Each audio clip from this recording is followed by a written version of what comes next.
To create your interactive map, open Google Chrome and go to educaplay.com. Educaplay is a Spanish website, so you should get a bar at the top of the page from Google that says, "This page is in Spanish, would you like to translate it?" Click on Translate. And then it'll change everything to English for you. Sometimes there are things that aren't quite translated correctly, and you'll see one of those a little bit later. You need to log in, and you use your school email account address and your password and log in.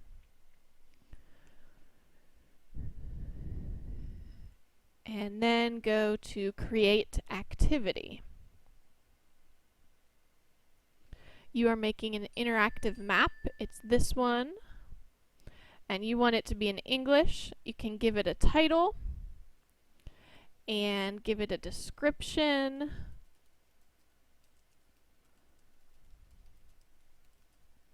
And then an age destination. You can set it to 12 because you guys are in 7th grade. And then click Next. Here's where you can edit the basic information. The number of attempts that a person has before the correct answer is shown, the time limit they have to answer, whether you want them to write the answer or click on the answer. I recommend the click. If you want it to be as a game or a show, I recommend game, and then method of presentation, you want it to be stream. If you want to change any of those, click Edit, and they come up. And then to upload your image, click Add, choose File, and find your picture in your network file. Make sure that your file is saved as a JPEG. If it's not saved as a JPEG, it won't upload correctly, so you would need to go back and change it to a JPEG. If you have questions, you can ask me about that. So once you've chosen the file, then click Send.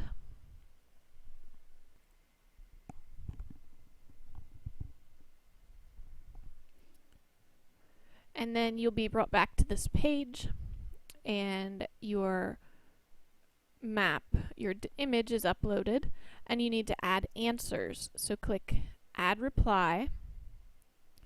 Type in one of your answers. So I'm going to start here with my acute angle. And then you need to move this box to that space. You don't want to put it right on the picture because it'll show up, it'll cover part of the picture when it's time to do the activity. But you should put it somewhere near that it's obvious which diagram it's referring to. So I'm going to put it there and click Send.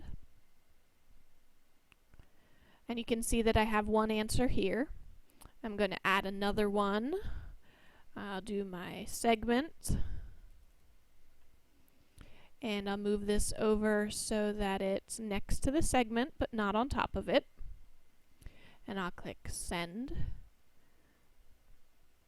And you can see that I have two answers here. And then you repeat that until you have all of your answers entered. Once you have all of your answers entered, then go over to the Tags section and add a tag. You have to add at least one, but you can add more and separate them with commas. I will tag this as geometry, angles, lines, parts of lines, and then click Add. And you'll see them show up right here. If you decide you don't like one, you can click the Delete button. And then you can go to View Activity to actually try your activity. Even if you don't want to try your activity, you do need to go there so that you can get the link so that you can email it to me. So here's the activity, and you can click Start if you want to see what it looks like. But you do need to click on this link over here and highlight it, all of it, and then copy and paste it into your email and send it to me as an email so that I can upload it to the class website so that everyone can access it. Now, I do recommend that you look at your activity at least to make sure that it looks okay, because if you see something that you don't like, so maybe you wish that this was a little bit closer to the angle or something like that, then you can go up here to edit, and it will take you back to the screen here where you can edit. And let's say if we wanted to change the obtuse angle, this is delete. You don't want to do that, but you do want to edit it. And then you can move this wherever you want it to be. Or if you realize that you spelled something incorrectly, you can change the spelling. And that should be about all that you have to do. You can follow the rest of the instructions on your worksheet.